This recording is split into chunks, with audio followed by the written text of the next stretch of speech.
সূরা লোকমানে আল্লাহ বললেন, ওয়ালা তুসাঈর খাদ্দাকা লিন-নাস, মানুষ থেকে মুখ ফিরিও না। ওয়ালা তামশি ফিল আরদা মারাহা, জমিনে অহংকার ভরে হেঁটো না। ইন্নাল্লাহা লা ইউহিব্বু কুল্লা মুখতালিন ফাখুর, আল্লাহ তাআলা অহংকারীদেরকে, দাম্ভিকদেরকে পছন্দ করেন না। এই যে আমি তাই আল্লাহ তাআলা অহংকারী দাম্ভিক লোককে পছন্দ করেন না। অহংকার আছে? কিসের অহংকার বলেন? টাকার, আর ক্ষমতার, আর সৌন্দর্যের, আর হ্যাঁ পাওয়ার, সোশ্যাল পাওয়ার, এই যে অহংকার। এবং তার চেয়ে ভয়ঙ্কর কথা হচ্ছে, বিষ্ণু সাল্লাল্লাহু আলাইহি ওয়াসাল্লাম বলেন যে লা ইয়াদখুলুল জান্নাতা মান কানা ফি কলবিহি মিসকালু হাববাতি খারদাল মিন কিবর, যার হৃদয়ে সরিষার দানা পরিমাণ অহংকার থাকে, ওই ব্যক্তি কশিনকালেও আল্লাহর জান্নাতে প্রবেশ করার সুযোগ পাবে না, কশিনকালেও পাবে না। এর কারণ অহংকার আল্লাহর চাদর। অহংকার কার চাদর? আল কিবরিয়া উরিদাই ওয়াল আযামাতু ইজারি, আল্লাহ বলে অহংকার আমার চাদর, বড়ত্ব আমার লুঙ্গি। যে এগুলো ধরে টান দেয় তার আমি জাহান্নামে নিক্ষেপ করব। ফালা উবালি, ফালা উবালি, আই ডোন্ট কেয়ার, আমি ওদিকে কেয়ার করি না, আমি তার জাহান্নামে ফেলব। এটা একটা ভয়ঙ্কর খাঁচা। আচ্ছা, অহংকার করার আমাদের আছে কি বলেন তো? কিছুই না। আল্লাহ বলে ওয়া খুলিকাল ইনসানু দাঈফা, তোমাদেরকে আমি দুর্বল করে তৈরি করছি। আমরা দুর্বল, শুধু দুর্বল না, দুর্বলের ঘরের দুর্বল। আমার বাপ ছিল দুর্বল, আমার দাদা ছিল দুর্বল, আমরা 14 গোষ্ঠী কি? হাল আতা আলাল ইনসানি হিনুম মিনাদ দাহরি লাম ইয়াকুন শাইআম মাযকুরা। আল্লাহ বলেন একটা সময় ছিল উল্লেখ করার মতো তোমার কিছুই ছিল না। আজকে তো এত লম্বা চড়া মানুষ, আমরা কিছুই ছিলাম না। এখন তো 37, আরো 37 ধরেন বাঁচলাম। এরপরে আমি হীন দুনিয়া, দুনিয়া থাকবে কিন্তু আমি নাই। আজকে কার জন্য আটকে আছে দুনিয়ার কাজ বলেন তো? আপনার দাদার জন্য, আপনার নানার জন্য। তো আপনাকে লাগে কেন? আপনাকে লাগে? লাগে না তো আমাকে। আমি হীন দুনিয়া, একদিন কিছুই ছিলাম না। আল্লাহ বলেন হাল আতা আলাল ইনসানি হিনুম মিনাদ দাহরি লাম ইয়াকুন শাইআম মাযকুরা, তুমি কিছু ছিলা, একটা সময় কিছুই ছিলা না, উল্লেখ করার মতো তুমি কিছুই ছিলা না। অস্তিত্বহীনের জগৎ থেকে তোমাকে আমি অস্তিত্ব আনলাম। তোমার বাবার পৃষ্ঠদেশ থেকে তোমার মায়ের গর্ভাশয়ে আমি তোমাকে ফেললাম। সেখানে আমি আল্লাহ তোমাকে একটু একটু করে তিলে তিলে বড় করলাম। নিয়ে আসার পরে আমাদের অবস্থাটা কি? কাপড় নাই, চোপড় নাই, এভাবে চলে আসছি। আসার পরে কেউ যদি মুখে খাবার তুলে দেয় তাইলে খেতে পারি।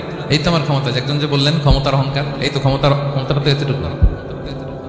এরপরে যখন জোয়ান হয়েছে, এখন তো জোয়ান, এখানে একটা ভূমিকম্প হইলে কি অবস্থা হবে বলেন তো? জোয়ানদের কাঁপতে কাঁপতে সব শেষ। একটা ভূমিকম্প, একটা তুফান হলে ওটার বিরুদ্ধে দাঁড়াতে পারি না। একটা তুফান, রাস্তায় টায়ার পাংচার হলে লাফ দিয়ে উঠি। ক্ষমতা আমার, আমার নাকি ক্ষমতার অহংকার। কি দুর্বল আমরা। কুকুর আমাদেরকে কামড় দিলে আমরা কুকুরের কামড়ও দিতে পারি না, ঠিক কিনা? মশা যে কামড়া, এটা ধরতে না পারলে কিছু করতে পারি? কামড় মেরা দিছে দৌড়। বল্লা পোকা এসে যদি কামড় দিয়ে দৌড় দিয়ে কিছু করতে পারেন? তো কিসের কিসের ক্ষমতা আপনার? এরপর আবার যদি 70-80 বছর হায়াত পাই, আবার আগের মতো যেখানে বসি ওইখানেই ডাইরেক্ট। আছে না নাই?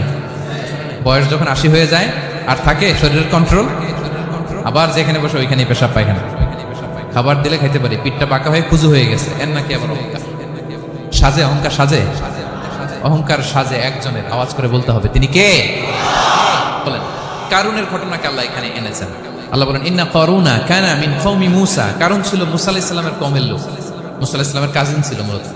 কারুন নামে একজন সম্পদশালী ছিল। মিশরের রাজধানী কায়রো থেকে 100 কিলো দূরে ফাইয়ুম নামে একটা জেলা আছে, ওখানে তার বাড়ি ঘর। আমি দেখে এসেছি, কয়েকবার গিয়েছি। তো ফাবাগা আলাইহিম, সে মানুষের উপর চড়াও হলো। ওয়া আতাইনাহু মিনাল কুনুজি মা ইন্না মাফাতিহাহু লাতানু বিল উসবাতি উলিল কুওয়া।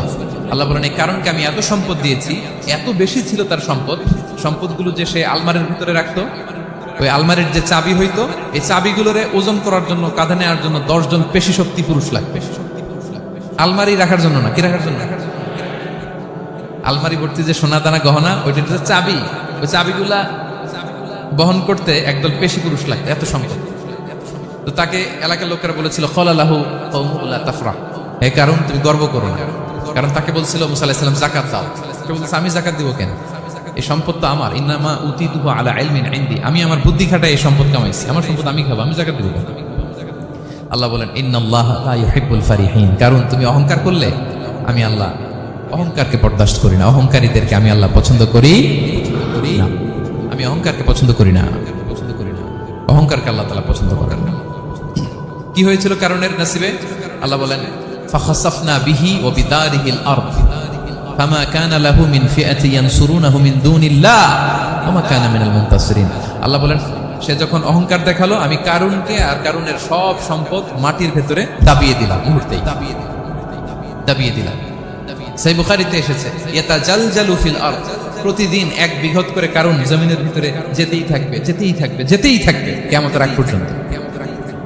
আল্লাহু আকবার। কারণ অহংকার করেছে। আল্লাহ বলে আমি অহংকারীদের পছন্দ করি না। এর তাফসীরটা একটু সংক্ষেপে বুঝিয়ে দিই। আল্লাহ তাআলা বলেন ইন্নাল্লাহা লা ইউহিব্বু কুল্লা মুখতালিন ফখুর। আল্লাহ কোন মুখতাল আর ফাখুরকে পছন্দ করেন না।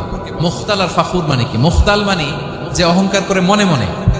কিছু লোক আছে ভিতরে ভিতরে নিজের বড় মনে করে, বাইরে বলে না বা বলার সাহস পায় না, কিন্তু ভিতরে ভিতরে ভাবে আমি কোন হনুরে। কি বলে? আমি কোন? আমি তো বড়। আরে আমার চেয়ে বড় বেশি জানে নাকি কেউ? আমার চেয়ে কিছু পারে নাকি? আমি তো, কিন্তু এটা মুখ দিয়ে বলে না, ভিতরে ভিতরে আছে না নাই? এদেরকে আরবিতে বলে মুখতাল। কি বলে? মুখতাল। আরেকজন ফাখুর, সে শুধু ভিতরে না, এটা প্রকাশ্যে বলে বেড়ায়। এটা আরো ডেঞ্জারাস। ফাখুর সে আরো খারাপ, সে প্রকাশ্যে তার অহংকার প্রদর্শন করে, বলে বেড়ায় যে আমি বড়, আমি বড়, আমি বড়, আমি বড়। এই আমি বড় কথাটাই সবচেয়ে ভয়ঙ্কর। আমি বড় কথাটাই সবচেয়ে ভয়ঙ্কর। নিজে যাকে বড় বলে বড় সে, লোকে যাকে বড় বলে বড় সে হয়। আমার প্রিয় পেনাঙ্গের ভাইয়েরা, নিজেকে বড় মনে করা এটা শয়তানের স্বভাব। কার স্বভাব? বিনয়ী হওয়া এটা নবীদের স্বভাব। আল্লাহ তাআলা ফেরেশতাদেরকে বলেছিলেন উসজুদু লি আদম, তোমরা আদমকে সিজদা দাও। ফাসাজাদাল মালায়েকা কুল্লুহুম, সবাই সিজদা দিল ইল্লা ইবলিস, কে ছাড়া? ইবলিস ছাড়া। সে নিজেকে বড় মনে করেছে, শয়তান। কিভাবে? সে লজিক খাটাইলো আল্লাহর সাথে। সে লজিক দিয়ে আল্লাহর বলে আল্লাহ ক্বালা আনা খায়রুম মিনহু, আল্লাহ আমি কেন সিজদা দেব? আমি তো আদমের চেয়ে শ্রেষ্ঠ, আমি বড়। আল্লাহ বলতেছে তুমি বড়? কেমনে বড়? শয়তান বলে খালাকতানি মিন নার, আপনি আমারে বানাইছেন কি দিয়ে? আগুন দিয়ে। ওয়া খালাকতাহু মিন তিন, আর আদমকে বানিয়েছেন মাটি দিয়ে। কি দিয়ে? মাটি দিয়ে। আগুনের ধর্ম দাউ দাউ করে উপরের দিকে কি করে? ওঠে। আর মাটি ঢিলা রেখে দিলে নিচে পড়ে যায়। তো সে যুক্তি দিয়ে বলতেছে আল্লাহ ঊর্ধ্বগামী কোনো জিনিস তো নিম্নগামী কোনো জিনিসের কাছে মাথা নোয়াতে পারে? যুক্তি। মনে রাখবেন, যুক্তি সব জায়গায় খাটে। তো আল্লাহ তাআলা আদেশ করেছিলেন সেজদা করার। সে সেজদা করলেই ভালো করত, কিন্তু সে যুক্তি দিল আল্লাহ আমি শ্রেষ্ঠ, তাকে বানাইছেন মাটি দিয়ে, আমারে বানাইছেন আগুন দিয়ে, আমি কেন মাথা নত? আমি বড়। এই আমি বড় বলার সাথে সাথে দৃশ্যপট পাল্টাই গেল। আল্লাহ বলে বের হ, ফখরুজ, বের হ, তুমি অভিশপ্ত, তুমি লানত প্রাপ্ত, তোমার স্থান হবে জাহান্নাম। তুমি নিজেকে বড় মনে করেছো, তাইলে বড় মনে করা এটা শয়তানের স্বভাব। কার স্বভাব? তা আমরা নিজেকে বড় মনে করব কখনো? আরো জোরে বলেন, করব? বিষ্ণু ইসলাম নিজে নিজে ছোট থাকতে চাইতেন। তিনি দোয়ায় বলতেন আল্লাহুম্মা জাআলনি ফি আইনি সাগীরা ওয়া ফি আ'য়ুনিন নাস কাবীরা। আল্লাহ আমার চোখে আপনি আমারে ছোট বানান, আল্লাহ মানুষের চোখে আপনি আমারে বড় বানান। বিশ্বনবী নিজের চোখে নিজে ছোট থাকতেন, কিন্তু গোটা বিশ্বের মানুষের চোখে বড় হয়েছেন না? কত বড়? রাফা'না লাকা যিকরাক। আল্লাহ বলে আমি যেখানে কতটুকু পর্যন্ত উঠাইছি আপনারা। কোন নবীর নিচে উপরে? কথা বলেন। কোন নবীকে শেষ পর্যন্ত উঠাইছে? সুবহানাল্লাহ। নবী হে আমি যতদূর আপনার উঠাইছে ততদূর, ওই পর্যন্ত নিয়ে গেছে সাক্ষাতের জন্য। সুবহানাল্লাহ। প্রত্যেক নামাজে বিশ্বনবীর উপর দুরূদ আছে না নাই? কিয়ামত পর্যন্ত বিশ্বনবীর প্রতি ভালোবাসা আমাদের পক্ষ থেকে আছে না নাই? আছে। আল্লাহ তাআলা ওনাকে বড় করেছেন। এজন্য নিজের চোখে আমরা নিজে ছোট থাকবো। আপনি যদি বড় হন এটা মানুষ বলবে। কে বলবে? আপনিই বলবেন? বলা যাবে না। এবং বিষ্ণু ইসলাম কিছু টেকনিক আমাদের শিখিয়েছেন, কিছু টেকনিক আমাদের জানিয়েছেন। এই কাজ করলে তোমরা অহংকার থেকে মুক্ত থাকতে পারবে। এর মধ্যে একটা হচ্ছে আগে আগে সালাম দেওয়া। তিনি বলেন আল বাদিউ বিস সালামি বারিউম মিনাল কিবর, যে আগে আগে সালাম দেয় তার হৃদয় থেকে আল্লাহ অহংকার তুলে নেয়। আগে সালাম দেয়। পারবেন? ফোন করলেই আগে কি বলবেন?